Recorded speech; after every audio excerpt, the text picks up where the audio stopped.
What's up, guys? Lions Luck Sports Cards here, fresh off a nice victory over the Raiders last night on Monday Night Football, 26-12, or no, 26-14, sorry. That game was nowhere near as close as that score would indicate. I think the Lions outgained them about 500 to 180 or something. So crazy blowout kind of victory for the Lions, apart from that pick six for Goff. They looked pretty good last night against a bad team, admittedly, in the Raiders, but I think going forward, 6-2, looking forward to this trade deadline to see what they do. But for now, I wanted to talk about something I kind of mentioned in the last video, which was how I am taking part in the hobby these days. Retail to me has been a little bit watered down, so I have taken a little more joy in kind of just taking part in some hobby breaks. With hobby prices still being up there, I like to do some hobby breaks with Acme Packs. Great channel there. I'm sure you guys know about him, but go over if you're gonna break. I recommend him. It's a nice little community. We all have fun on Wednesday nights at 6 p.m. Eastern. So it's always a good time to get in that chat. Come check it out if you're interested. Give a like, maybe you can win some money on a duck race to put down on a break. But, so yeah, big proponent of his channel, his breaks, awesome dude, one of my good friends in the hobby. Let's check out what we've done in our breaks recently with him. Now the last three I've picked up, I like to do the pick your team breaks and kind of get sort of those bargain teams that are going for less than what the average price of a team in a break is going for. So the last three I've picked the Cardinals up, the Niners, and the Bears. I think there's some upside with those teams, some decent rookies you can pull as far as autos go, and I like the idea of hobby just having a chance to get a big card, a one of one, having a way better chance out of hobby than you would in retail. So that's why breaks have been fun. I know there are some people who aren't really into breaks, don't like that whole scene, but if you find the right person to break with, it can be a nice community and a good time. They're obviously going to put a little bit of money in their pocket, but if you find a good one, the prices will be reasonable and you can have some fun, get some cards.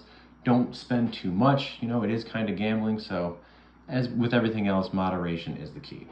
Let's show you what I've gotten lately out of our breaks. I picked up the Niners in a mosaic break and didn't do so awesome, but let's show you what I got in that one. Another cool thing about Acme is he will send a little extra stuff in the form of a pack if you don't hit anything good. I already opened the pack he sent me, but it was a hobby pack of Bowman Chrome U, and I did hit a nice little Hendon Hooker out of that. Lions backup and a Bijan Robinson rookie, so it's cool to get that kind of stuff. Picked the Niners up in this mosaic break, was looking for some Purdy's and got some base Purdy's. Also picked up a giant stack of base there. Nice montage of Kittle. That's probably like an $8 to $10 card, which is cool. I don't remember getting this one though. He might have just thrown this one in. He does that, the little rascal sometimes. He will just hook you up, good dude. And then carbon copy of Kittle and Kelsey. So nice break, not a win obviously on that one. I think that was like 45, 50 bucks.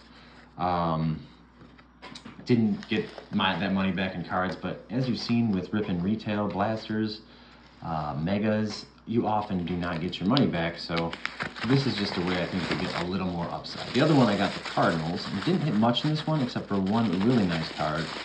And that was this Clayton Tune plate. These cards are nice, super heavy card. That's about a $20 card, so that almost covered my break there. 6 of 10 on this one, so very cool. I'm also going to tack on, I got to get the Bears one. I'm going to have to edit that on. I think it's downstairs right now. I forgot to grab it before I made this.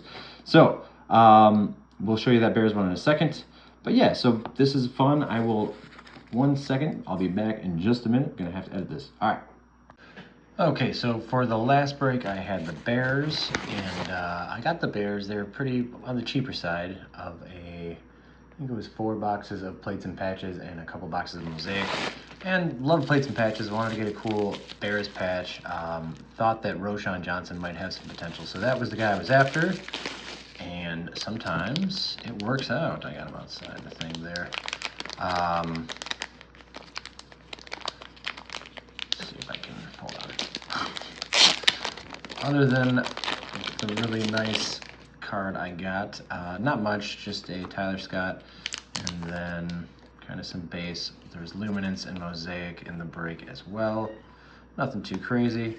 But I like to get those cheap teams because you can get a nice auto from a veteran on the team.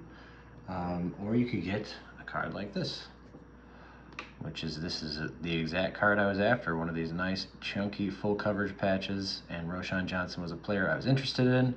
I know Bears fans think pretty highly of him. This card definitely paid for that break, probably a little more. It had been selling for a little over 100, but he has been hurt and not playing a bunch, waiting for him to come back to see what the market does on him. But yeah, so I have really enjoyed the breaks. I'm probably gonna skip Prestige, honestly. It looks pretty good, but there's just, I don't know. And it doesn't seem like I'm seeing the big hits out of retail that I was a couple years ago. So getting back into hobby a little bit for the moment, and the market is coming down a little bit on hobby as well. And just like the tune to 10 and then this card, you're just not gonna hit stuff like this out of any retail product. So I am still going to buy the big sets, like your prisms and your optics and your mosaics, as you saw, select, but maybe even Donruss. But other than that, I don't know. I don't know if it's worth it. We'll see if Rookies and Stars comes out with a longevity box. That would also be a must-buy. But Prestige, for example, the Megas have been incredible in the past, and autos are not guaranteed anymore on them. The design looks nice this year, but I don't know. It's hard to say. Do what you do what you like. There's still a lot of fun in retail. For me, though, I am going to probably go this route a little more with hobby breaks or buying a hobby box occasionally. So probably less rips for the channel, but I will still be posting some stuff. Appreciate you guys a bunch, and I will be back with some more stuff for y'all. Please like and subscribe. See you later.